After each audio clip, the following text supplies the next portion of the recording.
मी कोण बरोबर घेणार, मलाच कोण बरोबर घेत नाही, मी कुणाला बरोबर घेऊ.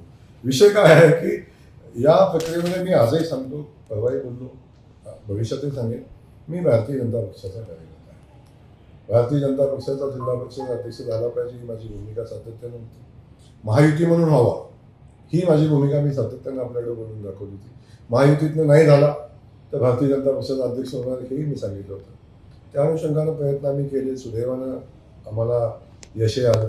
आताही आमची परिस्थिती आहे महायुती म्हणून आम्ही सगळ्यांनी एकत्र येऊन काम करावं अशी माझी भावना आहे.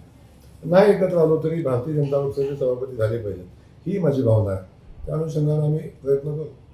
हो, विधानसभेमध्ये कायदे तज्ज्ञांची कमिटी नेमणार आहे अशा पद्धतीचं सभापतींनी काही वक्तव्य केलं होतं का की जी वरिष्ठांची बैठक जी झाली होती त्या अनुषंगाने एसपींच्या चौकशीबाबत कायदे तज्ज्ञांनी. नाही, मी खूप छोटा कार्यकर्ता आहे. सभापती लेवलला काय बैठक झाली मला माहिती नाही. ते वरिष्ठ निर्णय घेत असतात, वरिष्ठ त्याची माहिती ठेवत असतात. माझ्या माहितीप्रमाणे असे कुठले निर्देश सभापतींनी दिलेले नाहीत आणि कल्पना नाही मला दिली असतील तर मी नसताना किंवा मला माहिती नसताना दिली असतील तर मला कल्पना नाही. परंतु अशा न्यायिक चौकशी करत असताना त्याला शासनाची शिफारस लागते, मुख्यमंत्री महोदय निर्णय घेत असतात. भाऊ, आणि